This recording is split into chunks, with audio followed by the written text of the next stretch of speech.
To use of can, इसके दो form हैं, कैन और कुड। इसके अर्थ को हम स्ट्रक्चर के अकॉर्डिंग हम समझेंगे, यानी कि स्ट्रक्चर के अनुसार हम इसके अर्थ को समझेंगे। स्ट्रक्चर फर्स्ट है subject plus can plus infinitive. यहाँ इन्फिनेटिव यानी कि वर्ब का फर्स्ट फॉर्म विदाउट टू। तो ऐसे कैन से शक्ति, सामर्थ्य, क्षमता यानी कि पावर एंड एबिलिटी का बोध होता है।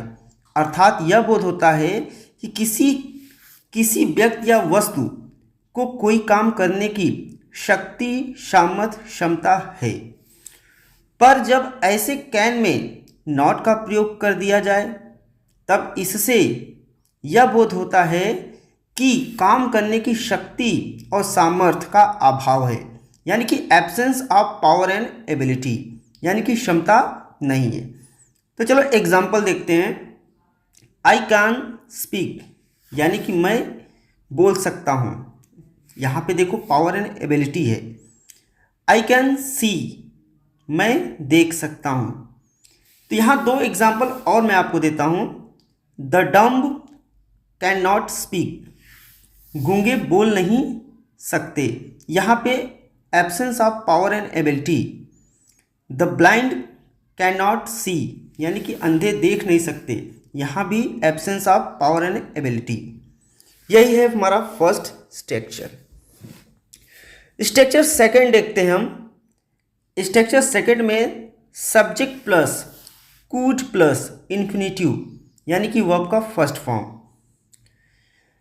तो पहले तो कुड जान लीजिए कि कुड जो होता है कैन का पास्ट टेंस होता है।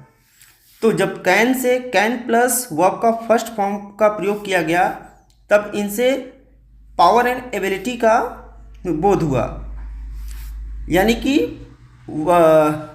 किसी व्यक्ति या वस्तु को शक्ति या सामर्थ्य है। और कुड प्लस वर्ब का फर्स्ट फॉर्म जब प्रयोग करेंगे तब इनसे पावर एंड एबिलिटी थी, यानी कि शक्ति, सामर्थ्य, क्षमता थी, यानी कि वह पास्ट टेंस है। तो कोई खास अंतर नहीं है दोनों में, बस कैन प्लस वर्ब का फर्स्ट फॉर्म प्रेजेंट टेंस में होता है और कुड प्लस वर्ब का फर्स्ट फॉर्म पास्ट टेंस में होता है। फॉर एग्जाम्पल देखते हैं। ही कुड वॉक फास्ट, वह तेजी से चल सकता था। और इसी को अगर मैं करूं ही कैन वॉक फास्ट, यानी कि वह तेजी से चल सकता है। दोनों में यही डिफरेंट है। यहाँ पे एक थोड़ा सा और समझते हैं। ऐसे वाक्यों से यह बोध होता है कि काम करने की शक्ति, सामर्थ्य, क्षमता का अभाव नहीं था, पर यह बोध नहीं होता कि उस शक्ति और सामर्थ्य के कारण कोई कार्य पूरा हो सका या नहीं। यानी कि ही कुड वॉक फास्ट, वह तेजी से चल सकता था, पर यह नहीं पता कि वह तेजी से चला। इसलिए भूतकाल में कार्य पूरा होने का बोध कराने के लिए हम कुछ और भी यूज कर सकते हैं। सब्जेक्ट प्लस वाज या वर प्लस एबल प्लस इन्फिनेटिव, यानी कि वर्ब का फर्स्ट फॉर्म, या केवल सिंपल पास्ट का। तो चलिए कुछ एग्जाम्पल और देखते हैं। He could pass the examination, परीक्षा पास करने की शक्ति, सामर्थ्य या क्षमता थी, पर पास किया या नहीं यह मालूम नहीं। He was able to pass the examination, यहाँ देखिए जब हमने वाज एबल टू यूज़ कर दिया तब यानी कि शक्ति या सामर्थ्य के कारण पास कर सका।